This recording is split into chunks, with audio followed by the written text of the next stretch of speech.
Everyone, welcome back to Alice and Jeff. Today we're going to be talking about overthinking in our extended format here on our YouTube channel, so thank you for watching. If you want to catch some of our clips, we are also on TikTok and Instagram, so please follow us there. Alice, good to see you this morning. Good to be here. I'm excited to talk about overthinking and Great, the me human too. thinking capacity. Let's talk about overthinking because you're both a therapist and you work with people who have the experience of overthinking, and you have your own practice in meditation. So what are some of your go-tos in your therapy practice of helping people understand their overthinking experience and finding ways of working with it? Sure. Yeah, I'm happy to talk about that. So first thing I want to say is like how incredible it is that we as human beings have this neocortex, this prefrontal cortex that is unique to us and really gives us the capacity to have consciousness, but also have, this kind of higher thinking ability. How much more beneficial it would be if there was some kind of built-in mechanism that was like, okay, that's too much. You've done too much of that, and kind of was a natural stopping point because, one thing that I say in my short form video that I'm going to put on our social channels is that thinking makes a better tool than a master, but really it's like the master, for all of us. It's kind of sensing that it's running the show, and we think that it's running the show. So there's a lot of power given to our thinking for better and worse. Obviously, great benefit comes from our higher thinking and the capacity there that people can get really stuck in their thinking. One thing I notice as a psychotherapist is that it's one of the first lines of defense that people use to avoid their pain. And so we feel like if we can think out of whatever pain we're in, if we can figure out what's going on, and we'll get out of our pain. And I feel like that comes in at a pretty young age for people. If they are trying to avoid some pain, they tend to become, overthinkers and orient towards their minds as the way out. Yeah, that's pretty common, isn't it? Yeah, that is common. So in my therapy practice, in terms of tools, one of the first things that I like to do with people, if I notice that they are someone who really orients towards their thinking, I like to try and give people access to more information than what's going on in their minds by dropping into your physical body and just noticing and gathering all the information from the interoception that you and I talked about at a different point. So a somatically oriented therapist is someone who pays attention to body signaling, what's going on Yeah, there. definitely. Okay, A cool. lot of body is stored in our bodies, whether it's trauma or just, getting to know what the signals are for hunger or sadness, or anger. It's very empowering to have more of a sense of what's going on in our being than just in our minds, but to drop into our body.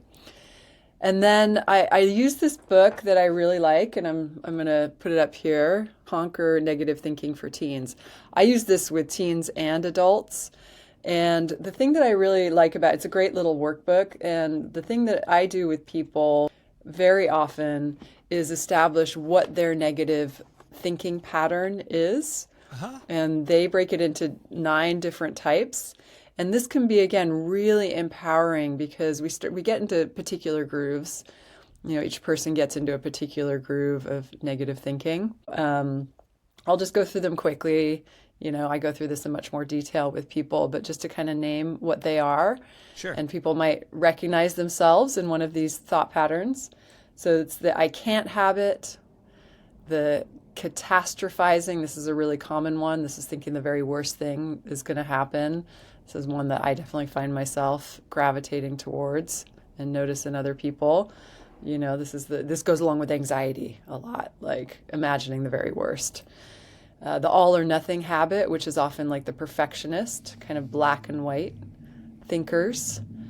The zooming in on the negative, so going back and kind of replaying something that happened and, just focusing on the negative part, not all the goodness that was associated.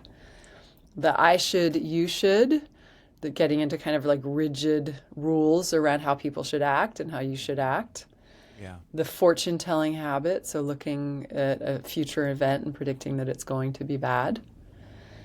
The mind reading habit, this one teenagers often, kind of naturally, because there's so much self consciousness when you're a teenager, you're often thinking people are talking about me, or those people over there are laughing at me.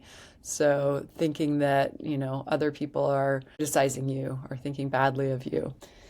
The blaming habit, so just kind of projecting blame on other people or blaming yourself. And the it's not fair habit, getting into a loop of things just aren't fair for you. Right. So those are the 9. And what can be really empowering for people is to start to recognize that's my go-to, that's my loop. And then it becomes a form of mindfulness that you have a name for it using the prefrontal cortex. And once you notice it and name it, you're not in that loop. You have a little bit more flexibility around that. And then I give people some tools to actually change that form of thinking. No, it's great. I have a couple thoughts about it. One, I think it's interesting that we have maybe rhyme or reason, or at least a pattern or a few patterns that we fall into in our negative thinking or our overthinking habits. And I also like this idea that we're trying to find empowerment in relationship to it. Like, we're not trying to be run by the master of thoughts, but okay, how do we find breaks, or how do we find interventions that, create a little separation in the layers, and so we can see ourselves and we can see the pattern, and we're not being run by it. So I like the idea of finding empowerment. Yeah, that's like a first step, and so then like deeper work around that would be having them do reality checks and then reshaping their thinking when they're catching it. And that's a practice like anything else, because when you're in a groove, especially the older you are, the more patterned, certain behaviors, certain thinking behaviors are. So, the younger you are, the easier it is to kind of like catch and shift those things. But you can do it at any time. There is the plasticity of the brain that you can change this really at any time. Yeah. One of the things I think that's really so great about what you're doing is we have this thought stream, we have this capacity for mental activity, and just building skills and awareness in relationship to it. And it seems like that's so fundamental to be successful at anything in life, is realize there are people out there who have broken this down and it can help me build skills in relationship to my thought patterns, which I love. Great. Yes, Thanks for bringing absolutely. that today. Yeah, totally. Yeah, so then, meditation is really mindfulness practice is so helpful because we become very identified with our thinking, and really thoughts coalesce around a sense of self. So again, there's patterns. About 80% of our thoughts are actually recycled thoughts. So that goes along with this kind of pattern thinking. And we as humans, unfortunately, there's not a mechanism stopping this either. We get very identified with our thinking. And so meditation and mindfulness can be a really helpful practice to get a little space from that identification and just notice, just because there's a thought happen doesn't mean it's true, doesn't mean that it really defines who I am. So mindfulness can be also a really good practice.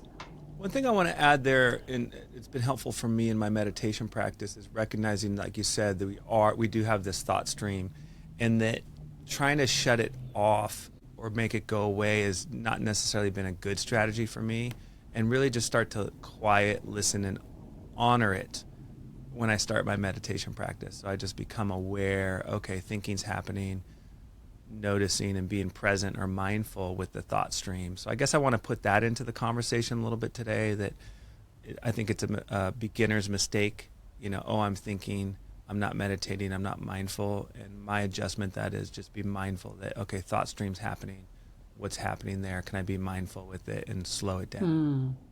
So when you do that, do you find that the stream continues without you being in the stream? Do you notice that noticing the stream gives you a little bit of space from it?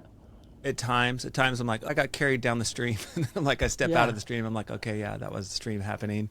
And then I'm like back in the stream. So I become, I guess, compassionate towards the concerns that my mind's having. Like, these are the things that are populating right now. These are the energies that are happening in my mental stream right now, my thought stream. Yeah. And then I Yeah. do like an appreciation for it. I do an honoring of it. Like I'm supposed to have thoughts, and they're supposed to be there. And then I honor them and I appreciate them and I make peace with that. That's part of my life experience, that I have a thought stream, and so I build harmony with it and I accept it. I'm appreciating that, and what a good segue it is into talking about working with thinking and parts. Yeah. You know, that your practice, because it can feel like a battle in meditation practice of like, there's so much thinking, there's so many thought streams, there's monkey mind, as people say, just a lot going on in our mind.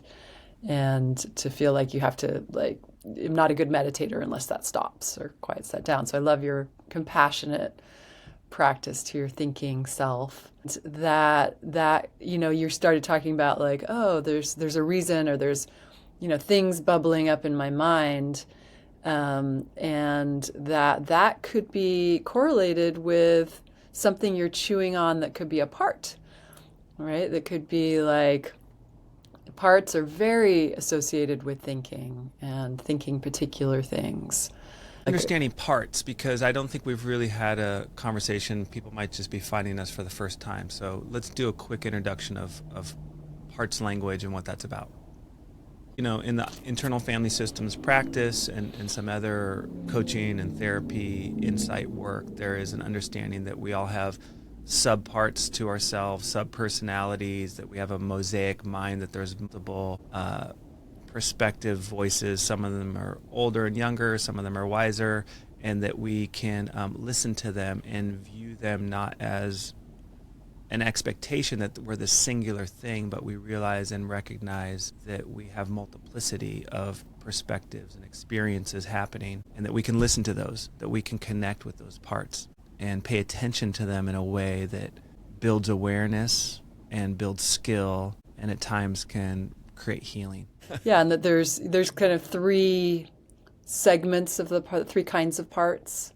There's what's called the exile, which is usually young, and holds some kind of hurt. And then in order to protect those young parts, because usually they happen at a young age where, we're not totally equipped to take care of that experience, we have protectors that develop and come in. And there's two kinds of those. One is the managers that really are there to try and avoid the pain emerging anymore. And then the firefighters that come in if the pain slips out and something, needs to come in to put out the emergency, so to speak. So, and oftentimes the access that we have is through the protectors, and it shows up in a particular way in our system that feels like a trigger.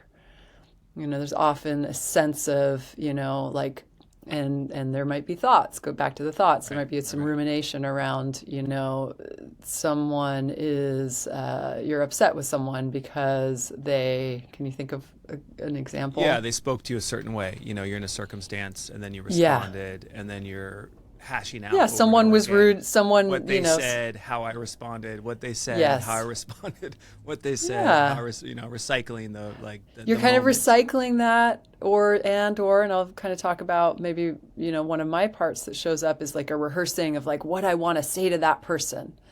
The inappropriate. Yeah, there's different parts, and oftentimes there's a polarity or struggle inside with the different parts. But the raw experience is like I have one part that is going over, this is what I want to say to that person. And so back to the thinking mind, so that's happening in my mind. It's a great access point to the trigger that I'm feeling. Often there's a feeling somatically that goes along with that thinking pattern. I'll feel it somewhere in my body. And you can work with, a therapist who does parts work or coach, or work with yourself to really identify that protector, get to know it, appreciate it, have compassion for it, and often that will lead you into the possibility of doing some healing work with the So let me summarize exile. it this way. just to be clear, that our patterns of overthinking and the recycling nature of that, where we're hashing out or ruminating over something, can be an access point, a trailhead into a part that's either a Yes. protector or Yeah. something, a manager or an Yeah. exile. And that if we Yeah. turn towards that listening, if we turn towards that thought pattern and we relate with it, either we learn how to do some parts work on with ourselves, or we work with a therapist or a coach, that we can actually transform our understanding of what that thought pattern's about. Totally. And then, which is beautiful, I'm kind of tying this in with the Jungian idea of projection. It's like we have all this feeling towards someone else, who slighted us or, didn't talk to us well.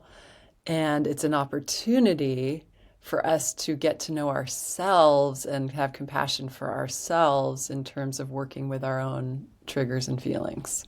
Yeah. So that thing that we're thinking about as the other person oftentimes has a root deep inside our own life experience that needs addressing. It has a root, and it's an opportunity to get to know ourselves and have compassion for ourselves more. Yeah, which is always true when we're triggered. Yes. Amen. Yeah. Totally. That's another Great. So, empowering human potential there. yeah. Well, I love that. I love that we spent some time today talking about, overthinking, and then these different ways that can become a learning tool for us, that when we're in overthinking states, that we don't have to just suffer. That doesn't have to be our master. And we can go towards the things that we talked about, which is, obviously a meditation practice, becoming aware of thoughts, not identifying with them, looking at patterns, the negative thinking toolbook that you shared, working with those, and then starting to understand parts work, looking at the internal voices and what's going on, and getting to know Great. and work with those.